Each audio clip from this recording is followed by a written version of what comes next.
যারা ভাবছো mutton chicken ছাড়া বিরিয়ানি মোটেই খেতে ভালো লাগে না, তাদেরকে অনুরোধ করবো অবশ্যই অবশ্যই ভিডিওটি তোমরা শেষ পর্যন্ত দেখো। ভিডিওটি যদিও বড়, তো তোমাদের অনুরোধ করবো অবশ্যই অবশ্যই তোমরা শেষ পর্যন্ত দেখবে আর বাড়িতে অবশ্যই ট্রাই করবে।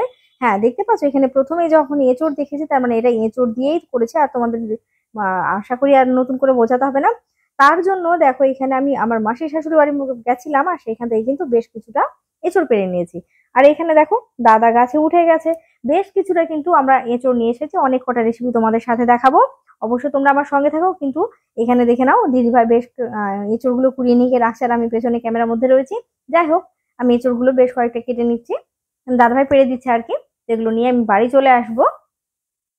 তো দেখো এখানে দিদিভাই দিল, আর দেখো কতগুলো এঁচড় পেরেছে। আর গাছে কিন্তু প্রচুর এঁচড় ধরে রয়েছে, দেখতে পাচ্ছো। এই টাটকা এঁচড়ের স্বাদ কিন্তু অবশ্যই আলাদা হয়। এখানে দিদিভাই কিন্তু হেসে পাগল হয়েছে। যাই হোক, আমি এই দেখো নিয়ে নিয়েছি হাতে। তো এগুলো দেখতে পাচ্ছ কতটা সুন্দর আর কতটা সতেজ, একদম তাজা। তো এবার হচ্ছে আমরা এঁচড়গুলো নিয়ে বাড়ি চলে আসব। আর এই দিয়ে কিন্তু আমাদের রেসিপি হবে। অবশ্যই তোমরা আমার সঙ্গে থাকবে, শেষ পর্যন্ত দেখবে। চলে আসছি আমরা বাড়ি। নমস্কার বন্ধুরা, সিম্পল কুক উইথ পলি পরিবারের সবাইকে স্বাগত জানিয়ে আমি আবারও একটা নতুন রেসিপি নিয়ে হাজির হয়েছি। আশা করি তোমরা সবাই খুব ভালো আছো, আর আমিও ভালো আছি।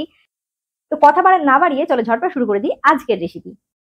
তো দেখো আমি এখানে যে এঁচোড়টা নিয়েছি, এটা মোটামুটি 500 গ্রাম মতো হবে। খুব বেশি বড় নিইনি, মানে ভেতরটা যেন কাঁঠালের যে রগুলো হয় সেরকম যেন না হয়। তো দুটো এখানে তো এখানে দেখে নাও, দুটো পেঁয়াজ নিয়েছি, একটা টমেটো নিয়েছি, আর এক টুকরো রসুন, আর একটা রসুন, আর এক টুকরো নিয়েছি আদা। তো এখানে আমি বাসমতি চাল নিয়ে নিয়েছি 400 গ্রাম। তো চালটাকে প্রথমে জল দিয়ে ভিজিয়ে রেখে দেবো।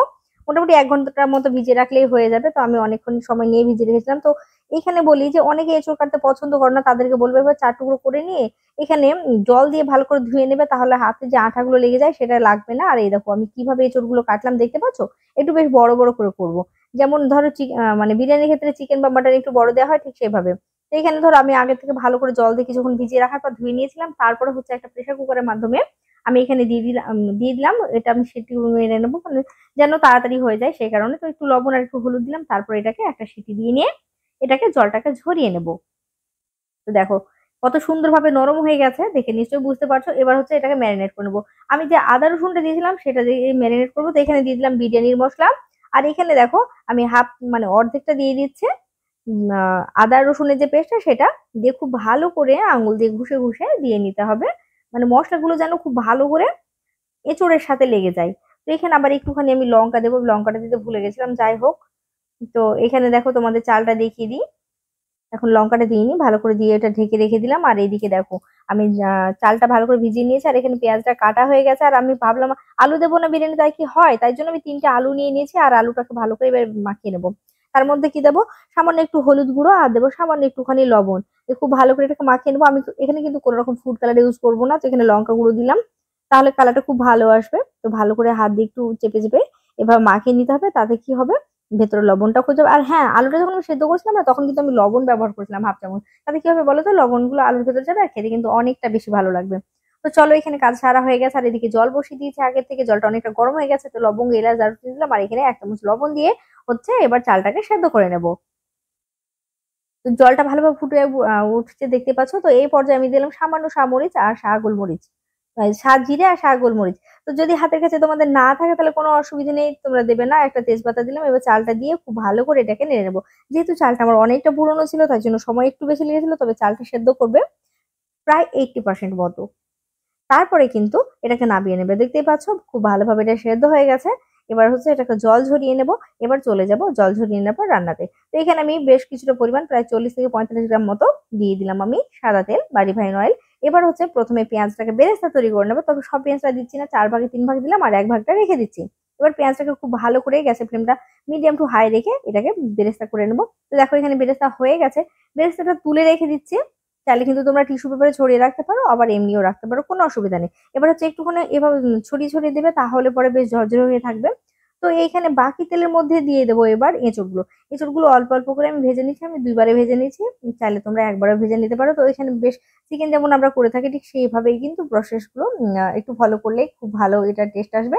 অবশ্যই তোমরা টেস্ট মানে পদ্ধতিগুলো ফলো করবে। তো দেখো এখানে খুব ভালো করে এঁচড়টা ভাজা হয়ে গেছে। এটাকে আমি তুলে রেখে দেবো। দেখো কি সুন্দর কালার এসেছে। বাকি এঁচোড়টাকে কিন্তু আমি একইভাবে ভেজে তুলে নিচ্ছি। আর যে মশলাটুকু রয়েছে সেই মশলাটুকু কিন্তু আমি ফেলে দেবো না, এই মশলাটুকু কিন্তু যখন আমি এটা কষাবো তখন কিন্তু ব্যবহার করব। তো এবার হচ্ছে আলুগুলো ভেজে তুলে নেব। একইভাবে কিন্তু আমি আলুগুলো ভেজেছি। তোমরা চাইলে কিন্তু এখানে ফুড কালার ব্যবহার করতে পারো, কিন্তু ফুড কালার হেলথের জন্য খারাপ। সে কারণে কিন্তু আমি সবসময় চেষ্টা করি যে না ব্যবহার করার। তো যাই হোক, আমি এখানে ভেজে নিলাম। এবার বাকি তেলটুকুর মধ্যে দিয়ে দিলাম পেঁয়াজটুকু, যে পেঁয়াজটুকু ছিল সেই পেঁয়াজটুকু দিয়ে দিলাম। এবার পেঁয়াজটাকে হালকা নেড়ে নেবো, মানে 1 মিনিটের জন্য নেড়ে নেবো। দেখতে পাচ্ছ হালকা কালার চলে এসেছে। তেলটা যেহেতু গরম আছে তাই জন্য খুব তাড়াতাড়ি কালারও চলে আসে। তো এবার হচ্ছে টমেটোটা দিয়ে দিলাম। টমেটো দিয়ে একটুখানি নেড়ে নেবো, যেন একটুখানি টমেটোটা নরম হয়ে যায় সে পর্যন্ত। এবার এখানে লবণ দিয়ে দিবো। লবণ কিন্তু অবশ্যই খেয়াল করে দিতে হবে, কেন চাল লবণ দেওয়া রয়েছে এবং বাকিগুলোতে লবণ দেওয়া রয়েছে, সেভাবে দিতে হবে। তো এখানে আমি দিয়ে দিলাম 1/2 চামচ বিরিয়ানি মশলা আর দিয়ে দিলাম হলুদ গুঁড়ো। এবার হচ্ছে দিয়ে দেবো মশলাটা, আমি মশলাটা হাতে করে দিয়ে দিলাম। তো যাই হোক, আর বাকি যে আদা রসুন বাটাটা ছিল সেটাও কিন্তু আমি দিয়ে দিয়েছি। এবার সামান্য একটু জল দিয়ে কিন্তু এবার মশলাটাকে খুব ভালো করে কষিয়ে নিতে হবে।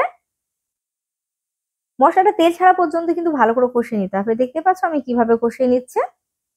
আমি আবারও বলছি, একটু ধৈর্য ধরে কাজটা করবে, এতে কিন্তু ভীষণই সুন্দর হয়।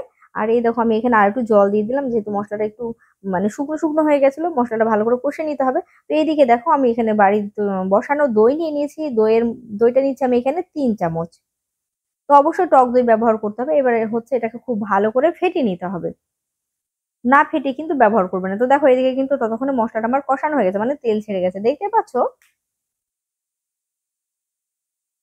টমেটোগুলো আমি এভাবে একটুখানি খুন্তি দিয়ে বা যাই যে যেটা ব্যবহার করবে সেটা দিয়ে একটু চেপে চেপে দেবে যেন গলে যায়। তো এখানে আমি দিয়ে দিলাম লঙ্কা গুঁড়ো আর দিয়ে দিচ্ছি আমি আবারও এখানে বিরিয়ানি মশলা, 1/2 চামচ বিরিয়ানি মশলা দিলাম। এবার খুব ভালো করে এটাকে কিছুক্ষণের জন্য কষে নিতে হবে। তো দেখো মশলাটা কি বেশ সুন্দরভাবে তেল ছেড়ে গেছে। এবার যখন তেল ছেড়ে যাবে তারপরে কিন্তু এবার হচ্ছে দইটা দিয়ে দেবে। এবার আস্তে আস্তে এটাকে আঁচটাকে কমিয়ে রেখেই কিন্তু খুব ভালো করে এটাকে মিশিয়ে নিতে হবে। এবার এটা ভেবো না যে দইটা যেন কেটে গেল। প্রথম প্রথম এটা মনে হবে, কিন্তু দেখো পরে আবার ঠিক হয়ে যাবে। দেখতে পাচ্ছ এবার দই থেকে কিন্তু তেলটা ছেড়ে গেছে। আমি কিন্তু তেল কতটুকু ব্যবহার করছি নিশ্চয়ই তোমরা দেখেছো।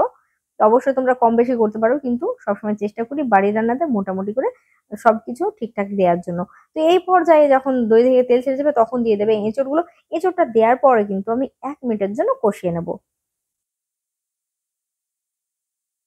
1 মিনিট খুব ভালো করে কষিয়ে নিচ্ছে, কষানো হয়ে গেছে। এবার এখানে দিয়ে দেবো কিছুটা পরিমাণ জল। তো দইয়ের বাটি ধুয়ে আমি কিছুটা জল দিয়ে দিচ্ছি, তাই 1 কাপ জল দিয়ে দেবো। এবার হচ্ছে 2 মিনিটের জন্য রান্না করে নেবো ঢাকা দিয়ে। ততক্ষণে কিন্তু দেখিয়ে দিই আর একটা উপকরণ। তো এখানে আমি 1 কাপ নিয়েছি দুধ, আর দুধের মধ্যে দিয়ে দিচ্ছি কয়েক টুকরো জাফরান। যদি হাতের কাছে জাফরান থাকে অবশ্যই দেবে, স্বাদটা কিন্তু অনেক বেশি ভালো হয়। আর এখানে নিচে গোলাপ জল, 2 চামচ গোলাপ জল দিয়ে দিচ্ছি। আর দিয়ে দিচ্ছি কেওড়া জল। কেওড়া জল দেবো 1 চামচ, না হলে অনেকটা বেশি উগ্র হয়ে যাবে। দেখতে পাচ্ছ। আর 2 চামচ দিয়ে দেবো ঘি। আমি এইভাবে একসাথে দিচ্ছি, চাইলে কিন্তু তোমরা ঘিটা উপর থেকে ছড়িয়ে দিতে পারো, কিন্তু এইভাবে যদি দিয়ে দিই তাহলে সবগুলো কিন্তু একসাথে মিশে যাবে আর বিরিয়ানিটার মধ্যে সবটাই পারফেক্ট ভাবে পৌঁছে যাবে। তো এখানে দেখো 2 মিনিট হয়ে গেছে। আমি এই পর্যায়ে দিয়ে দিচ্ছি আলুগুলো। এবার হচ্ছে আলু দেওয়ার পর আমি গ্যাসের ফ্লেমটা বন্ধ করে দেবো, উপর থেকে কিছুটা বেরেস্তা ছড়িয়ে দিচ্ছি।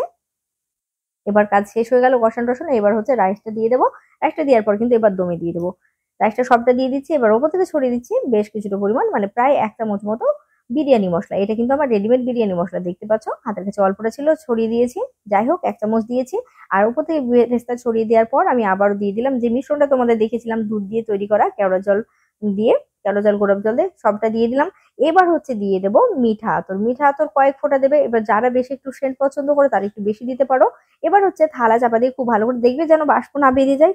তারপরে হচ্ছে হচ্ছে 4 থেকে 5 মিনিটের জন্য একদম আঁচটাকে দেখতে পাচ্ছ কতটুকু কমিয়ে রেখেছি, এভাবে রেখে দেবে 5 মিনিটের জন্য। তারপরে আবার কি, এবার হচ্ছে এটা হয়ে গেছে, ফিরে আসবো 10 মিনিট পরে। এখন কিন্তু ভেতরটা খুলছি না, দেখো 10 মিনিট পর ফিরে আসলাম। আর দেখো কি সুন্দর। যখন তোমরা বানাবে না তখন বুঝতে পারবে যে নিজেকে মানে ধরে রাখতে পারবে না, এতটা টেস্টি হয়। তো দেখো আমি মিক্স করে নিয়েছি। এখানে কিন্তু কোনো রকম কালার ব্যবহার করিনি, তোমরা দেখেছো। তো এতটা সুন্দর হয়েছিল, বাড়িতে সকলেরই খুব পছন্দ হয়েছে। তোমাদেরও বলবো তোমরা অবশ্যই বাড়িতে ট্রাই করবে, তোমাদের বাড়ির লোক কিন্তু ভীষণই পছন্দ করবে।